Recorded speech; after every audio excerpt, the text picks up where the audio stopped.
추미애 당대표의 속개 선언으로 더불어민주당 제239차 최고위원회의를 속개하겠습니다. 네, 회의를 속개합니다. 추미애 당대표의 발언 있겠습니다.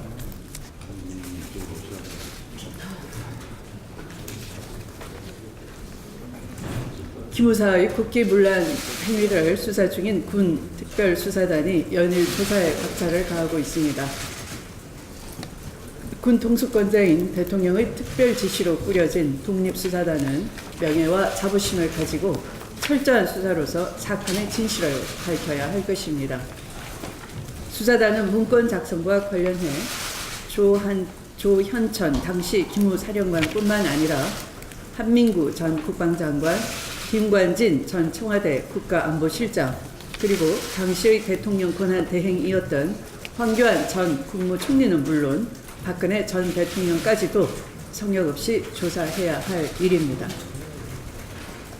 단언컨대 이번 기무사의 문건은 단순한 검토 차원 또는 준비 차원의 수준이 아닌 것입니다. 대통령 탄핵이라는 중요한 시국에 군의 위수령, 계엄령 준비 계획이 담긴 문서를 청와대, 육군본부 등에 제공하고 철저한 보안 대책 강구와 임무 수행 준비에 만전을 기하겠다라고 적혀 있었습니다. 이를 단순 참고용이라고 변명한다면 누가 믿을 수가 있겠습니까? 또 휴전선을 지키고 있는 전방부대를 서울을 포함하여 후방으로 이동하는 계획은 윗선의 명령과 허가 없이는 불가능한 일입니다. 명령에 살고 명령에 죽는 군 특성상 100% 사전에 치밀하게 계획된 친위 쿠데타 계획 문건이라는 심정이 굳어지고 있습니다. 이제 와서 한민구 당시 국방장관은 문건의 존재에 대해 횡설수설하고 있습니다. 특별수사단은 문서 작성 경위는 물론 문서 파기, 증거 인멸 과정에 대해서도 철저하게 수사해야 될 것입니다. 군에 의한 불행한 통치의 시대는 다시는 되풀이하지 않겠다는 강력한 국민의 의지이자 명령이라는 점을 분명히 강조하고자 합니다. 양승태 대법원장 시절 법원 행정처가 정치인과 언론사 관련 재판을 특별 관리한 사실이 드러났습니다. 심지어 검찰이 법원 행정처의 컴퓨터에서 찾아낸 문건에서는 판사들과 국회의원과의 친분 관계를 활용하는 계획을 세운 사실도 드러났습니다. 양승태 전 대법원장이 상고 법원 설치를 위해 정치권과 언론인들을 특별 관리했다면 더 나아가 재판글에는 없었는지도 살펴봐야 할 것입니다. 검찰 수사 이전에 사법행정권 남용 의혹 특별조사단이 2달 가까이 조사했지만 이 문건은 세상에 발견되지 않았습니다. 정말로 발견 못한 것인지 아니면 알고도 은폐했던 것인지 특조단의 부실 조사에 대해 책임을 물어야 할 것입니다. 현재 대법원은 검찰의 사법농단 의혹 수사에 대해 비협조로 일관하고 있습니다. 재판글의 핵심 증거가 될 수 있는 주요 문건과 법원 행정처의 업무 추진비 사용 내역에 대해서도 제출을 거부하고 있습니다. 이제 검찰은 비상한 결단을 내려야 할 때입니다. 사법부의 명성과 권위를 누리며 사법 질서를 어지럽힌 세력들에 대해 헌정 질서와 민주주의를 지켜낸다는 각오로 단호히 대처하고 철저한 진상규명에 나설 것을 강력히 촉구합니다. 세월호 참사에 대한 국가 책임이 비로소 인정되었습니다. 어제 서울중앙지법은 국가와 청해진 해운에 세월호 참사의 책임을 물어 희생자 유가족에게 손해배상금을 지급하라고 판결했습니다. 과적과 도박 불량으로 세월호를 출항시킨 청해진 해운과 승객 구조와 초동 대응을 제대로 하지 않은 국가의 잘못에 대해 처음으로 구속력 있는 결정을 내린 것입니다. 세월호 희생자 유가족이 소송을 제기한 지 2년 10개월, 세월호 참사가 일어난 지 4년 3개월 만에 책임 소재를 밝힌 의미 있는 결정이라 하겠습니다. 국민의 생명과 안전을 지키는 것은 국가의 당연한 의무라 하겠습니다. 무엇보다 국민이 급박한 위험에 처해 있음을 알고도 구체적인 지시 없이 희생을 키웠던 이전 정부의 무능과 무책임 탓입니다. 대통령의 의무 위반을 감추고자 훈령을 불법적으로 조작하고 세월호 특조위를 노골적으로 방해한 파렴치함이 드러난 것입니다. 국정원과 기무사가 중심이 돼 민간이 사찰과 여론 조작을 일삼았던 불법 행위들이 근절되어야만 하는 당위성이 확인된 것이기도 합니다. 아직 세월호 선체 수색과 침몰 원인에 대한 진상규명이 끝나지 않았습니다. 더불어민주당은 세월호의 진실 조각을 맞추고 끊임없이 안전 시스템을 점검함으로써 안전한 사회를 만드는 데 적극적으로 앞장서겠습니다. 말씀을 마치겠습니다. 폭염, 무더위, 건강 조심하시기 바랍니다. 고맙습니다. 안규백 최고위원회 발언이시겠습니다. 네, 이번 주 시작으로 20대 국회 국방국회가 정상화기를 겪고 있습니다. 본 최고위에 있는 국방위를 비롯해 여러 상임위가 간사 선임과 업무보고를 시작으로 기지개를 켜고 있습니다. 대법관, 경찰청장 인사청문회를 시작으로 우리 국회는 다시금 일하는 국회로 거듭나고 있습니다.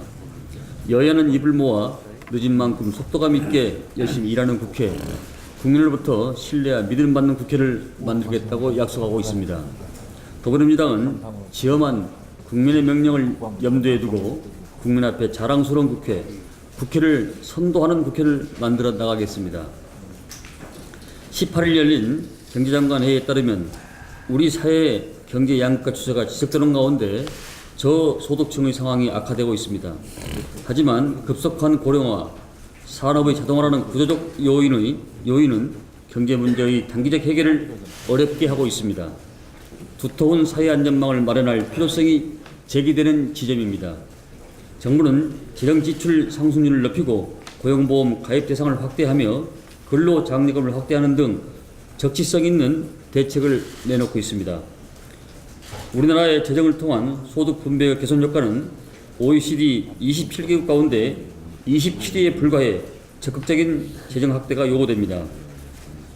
고용보험 가입 대상의 확대는 경제의 체질 개선 과정에서 실업의 고통을 감내하는 국민의 고통을 들어줄 것이고, 근로장려금은 국가가 소득 분배에 직접 나서는 정책이라는 점에서 의미를 가집니다. 아무런 문제가 없는 나라는 없습니다. 어려움 앞에 포기하지 않는 나라가 있을 뿐입니다. 더불어민주당은 이대한 국민과 함께 포기하지 않겠습니다. 우리 경제가 구조적 문제를 극복하고 새로운 성장 동력을 찾을 때까지 장단기적 대책까지 계속 강구해 나갈 것입니다. 감사합니다.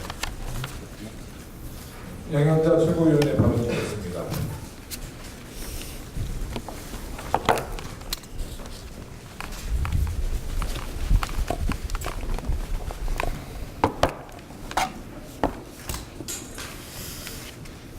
네, 이틀 전 반도체 산업의 지속적인 성장 전략을 위한 반도체 산업 발전 대토론회에 참석했습니다.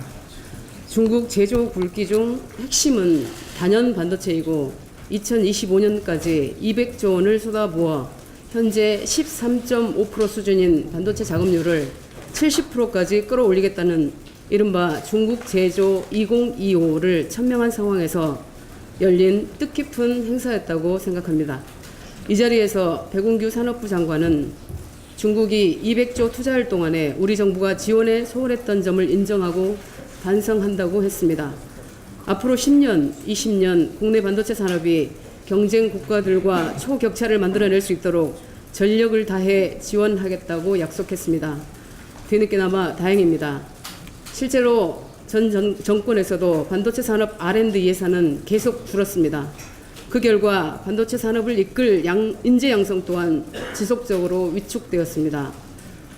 반도체 굵기를 외치는 중국은 국가의 총역량을 동원하고 있는데 우리는 다소 안일했고, 그 결과 3년 전까지 기술 격차 10년 정도였던 것이 현재 2 내지 3년으로 좁혀졌습니다. 백운규 장관은 지원이 소홀했던 점을 반성한다고 했지만 대한민국의 축을 담당하는 산업의 이 중요한 토론회가 의원회관 입구 회의실에서 열렸음에도 여야 통틀어 국회의원은 거의 보이지 않음에 다소 염려스러운 마음이 들었습니다. 거듭 말씀드리지만 기업의 불법 행위, 불공정 관행, 도덕적 일탈에 대해서는 엄벌해야 합니다. 그러나 그것만 가지고 기업에 대해 지나치게 적대적 시각을 갖고 있지 않은가는 되돌아 봐야 합니다. 기업의 투자, 특히 대기업의 투자 없이 혁신적 산업이 성장하는 것은 현실적으로 쉽지 않습니다. 문재인 대통령과 정부와 우리 당이 함께 호흡을 맞추면 기업 투자는 더 늘어날 것입니다. 혁신과 성장을 위해서는 과감하게 규제를 풀고 기업들과 물리적 심리적 거리를 좁혀야 합니다. 더 넓은 시각으로 더 따뜻한 마음으로 기업을 대해야 합니다. 우리 더불어민주당도 최선을 다하고 있습니다. 어제 문재인 대통령도 의료기기 혁신성장 대책을 발표하며 규제 혁신을 통한 혁신성장을 거듭 강조했습니다. 사람을 위한 혁신, 미래 먹거리를 위한 혁신이 시급합니다. 민주당이 대한민국의 주류가 되어 한반도 평화시대를 열고 있듯이 경제에서도 위대한 성과를 만들 수 있습니다. 고맙습니다.